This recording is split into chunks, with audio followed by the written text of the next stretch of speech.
हमारे साथ बातचीत करने के लिए मौजूद हैं राष्ट्रीय जनहित संघर्ष पार्टी के राष्ट्रीय अध्यक्ष भानु प्रताप जी, सुप्रीम कोर्ट के वरिष्ठ वकील भी हैं। इनसे तमाम मुद्दों पर चर्चा करेंगे कि इस वक्त जिस तरीके से महाराष्ट्र में सियासी घमासान जारी है, एक तरफ शिवसेना जो है उनका तख्ता पलट होता नजर आने वाला है।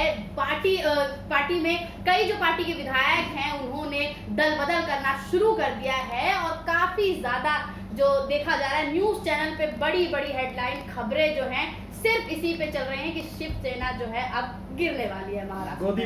गोदी मीडिया को एक मसाला मिल गया और उसी को लेकर रात दिन वो उसी में लगे हुए हैं और कुछ उनके पास काम नहीं है। देश की जो मूल समस्याएं हैं और देश को तबाह करने वाली एक योजना अग्निपथ जो है उस पर चर्चा के लिए उनके पास समय नहीं है। बस ये मसाला मिल गया है और इसी पे लगे हुए। लेकिन बड़ी खबर मानी जा रही है ना कि महाराष्ट्र में विधायक जो हैं शिंदे लेकर जा रहे हैं और उद्धव का जो हाथ है वो छोड़ दिया है उन्होंने। देखिए, बड़ी खबर में इस तरीके से नहीं मैं मानता कि वहां पे सत्ता के बदलाव की परिस्थितियां पैदा हो गई हैं। मैं इस तरह से नहीं मानता। मैं जो मानता हूं बड़ी खबर वो इसलिए है कि बीजेपी सत्ता की हवस जिस तरह से बीजेपी को है उसके लिए वो किसी भी हद तक गिर सकती है।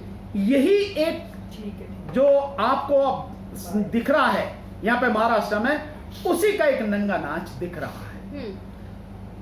ये जो बीजेपी जिस तरह से इसमें एक बहुत जो चीजें हैं जो देखने की जरूरत है। बीजेपी इसमें न केवल विधायकों को खरीद फरोख्त की भी वो कोशिश हो रही होगी जरूर, इसमें कोई शक वाली बात नहीं है। और इससे ये साफ सिद्ध हो जाता है कि बीजेपी का ही हाथ है कि वो जितने भी विधायक हैं महाराष्ट्र से निकल के पहले गुजरात गए।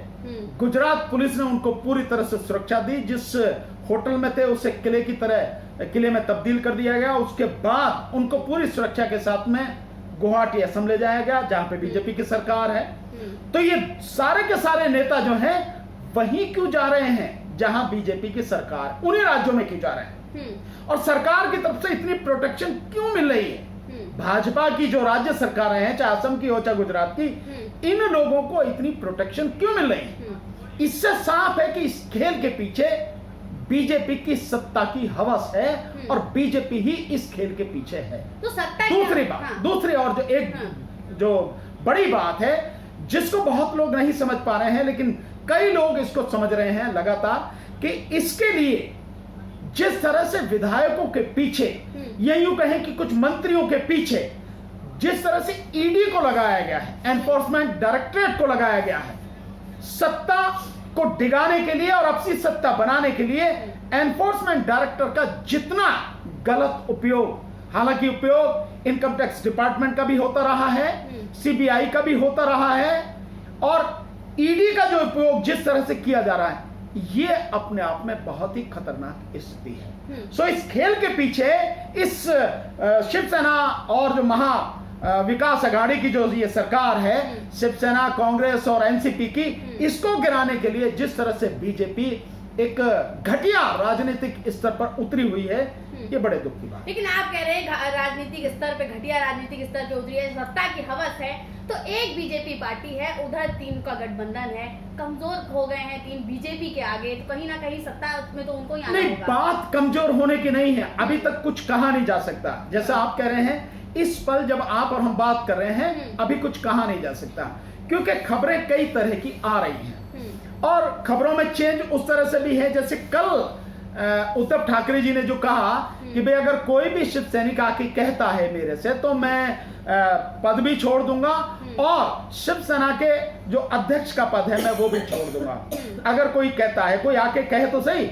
उसके बाद से और जिस तरह से शिंदे को मुख्यमंत्री बनाने की जो पेशकश की गई है, हालांकि ये बात पहले भी थी, जिस समय ये सरकार बन रही थी उस समय भी यही कहा गया था कि भाई शिंदे जो हैं, एकनाथ शिंदे, उन्हीं को मुख्यमंत्री बनाया जाए। लेकिन फिर बीच में जिस तरह की बातें हुई कि कोई इस तरह की घटना ना हो जैसे पहले हो गई कि बनाया और वो व्यक्ति ने पार्टी को तोड़ने का प्रयास किया, तो उसकी वजह से खुद उद्धव ठाकरे जो है वो मुख्यमंत्री बने, जैसा न्यूज में आ रहा और जिनसे पता लग रहा है। लेकिन उस सब के बावजूद भी एकनाथ शिंदे को जब ये कहा गया है कि ठीक है भाई वो मुख्यमंत्री बन सकते हैं, कोई दिक्कत नहीं है, मैं समझता हूं उसके बाद से गेम थोड़ा सा बदला है।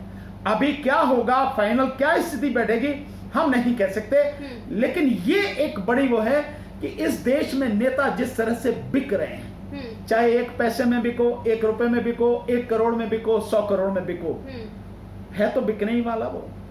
या जिस तरह से ईडी के माध्यम से जिनको डराया जा रहा, तो डराया उसी को जाएगा जो बेईमान होगा, डरेगा वही जो बेईमान होगा।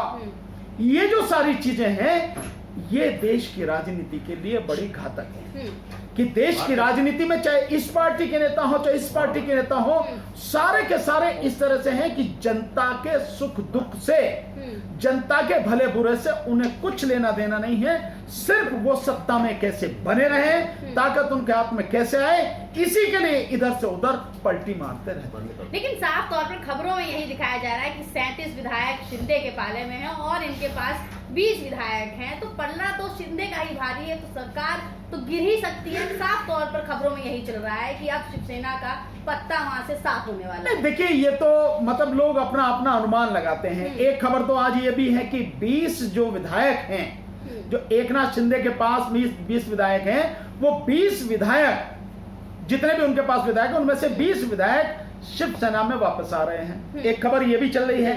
तो क्या होगा हम नहीं कह सकते, लेकिन एक बात मैं जरूर कह सकता हूं, न केवल महाराष्ट्र की जनता के लिए बल्कि देश के लिए, देश की राजनीति के लिए, देश के लोकतंत्र के लिए, जिस तरह से ये एक मंडी की तरह बन गया है राजनीति का क्षेत्र के नेता ऐसे बिक रहे हैं, एमएलए एमपी ऐसे बिकते हैं जिनका कोई जमीर नहीं रह गया है, वो बड़ी एक दुखद स्थिति है।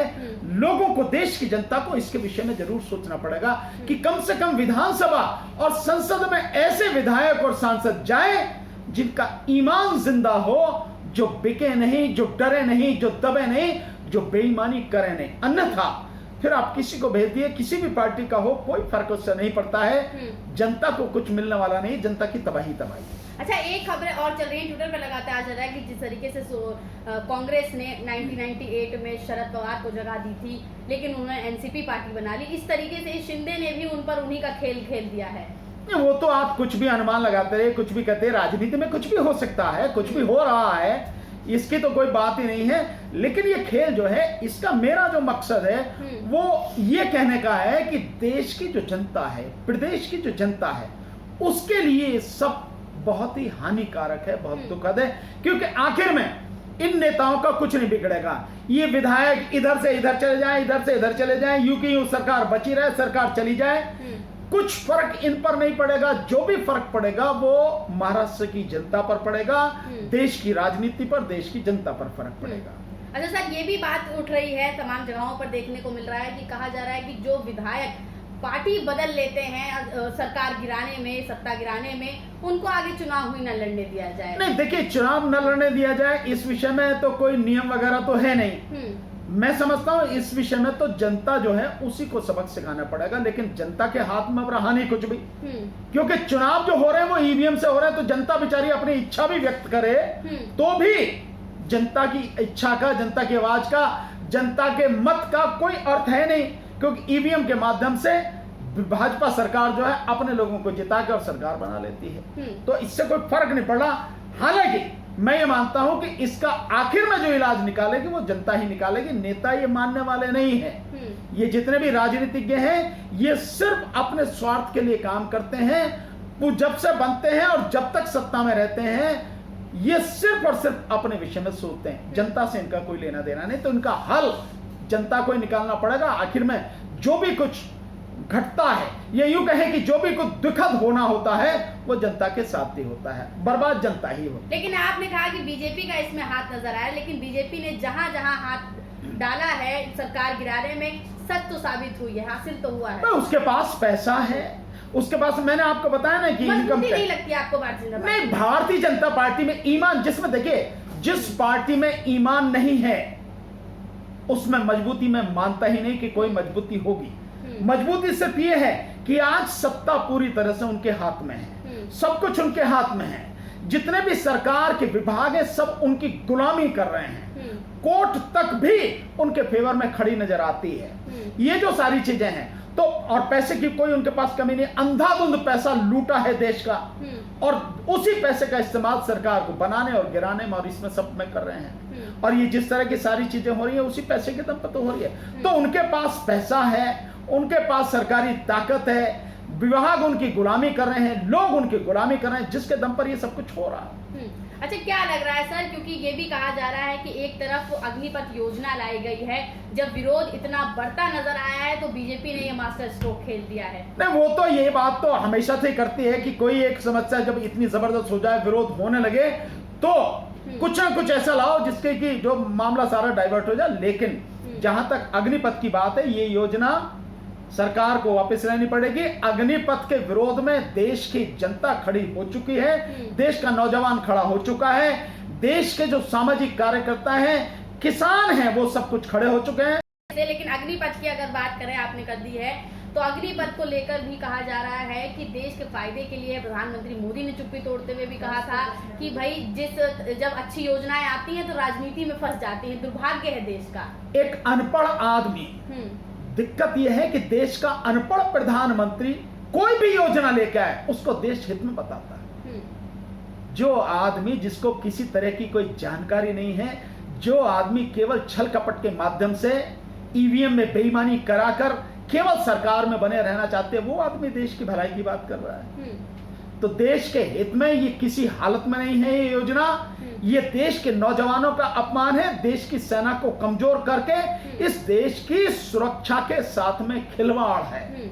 प्रधानमंत्री को कहने से पहले जरा सोचनी चाहिए कि जिन 40,000 इन नौजवानों को आप इस अग्निपथ के माध्यम से पहले उसमें जो ठेके पे नौकरी देने की बात कर रहे हो, और जितना पैसा इनको दिया जाएगा, तुम्हारा एक जहाज जिसमें तुम घूमते हो, वो एक जहाज प्रधानमंत्री का 8,500 करोड़ की कीमत का, यानी जितना पैसा इन्हें दिया जाएगा 4 साल बाद इनका ठेका खत्म होने के बाद में जो पैसा भी इनको मिलेगा और पूरे 4 साल में जो वेतन मिलेगा वो कुल मिला के 40,000 का इतने का एक जहाज है।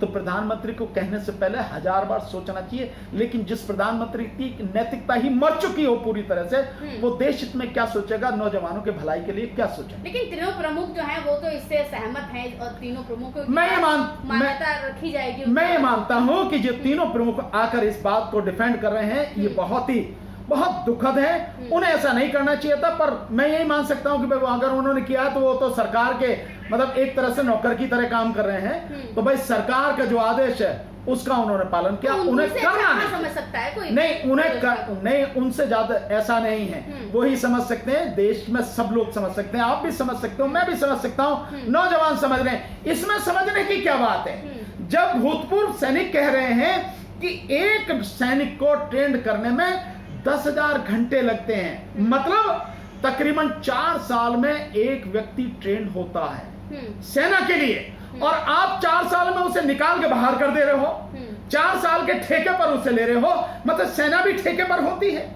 हालांकि योजना तो ये भी चली है कि आगे आने वाले समय में जो पुलिस होगी दुनिया में, मतलब देश में जो हर राज्य में पुलिस होगी, वो आधी पुलिस भी ठेके पर होगी, और सेना की सैनिकों की संख्या भी कम की जाएगी आने वाले समय में। सरकार की, इसी मोदी सरकार की योजना है कि आने वाले समय में जो सेना की संख्या इस समय तकरीबन 14.5 लाख है, उसको कम करके लगभग 8 लाख पर लाया जाएगा। तो ये देश के लिए सारी चीजें घातक हैं। इससे देश की भलाई नहीं होने वाली, इससे देश का नुकसान होगा, और देश का नौजवान जब इस तरह से फ्रस्ट्रेट होगा, जब इस तरह से दुखी होगा, तो आत्महत्या करेगा या फिर सरकार को उखाड़ के फेंकेगा। चलिए सर, बहुत बहुत शुक्रिया आपका। तो ये थे हमारे साथ भानु प्रताप जी, तमाम मुद्दों पर चर्चा करी है। साथ ही इस वक्त जो महाराष्ट्र में शिवसेना के ऊपर संकट मंडरा रहा है, वो देखना काफी अहम होगा, क्योंकि बड़ी बड़ी हेडलाइंस में नजर आ रहा है कि सरकार गिर सकती है। लेकिन अब ये कुछ साफ नहीं हो पाया है। अब आने वाले समय में देखना होगा कि आखिर सरकार गिरती है या नहीं, और साथ ही अग्निपथ योजना को लेकर जो विरोध दिन पर दिन बढ़ता जा रहा है, वो और कितना घातक साबित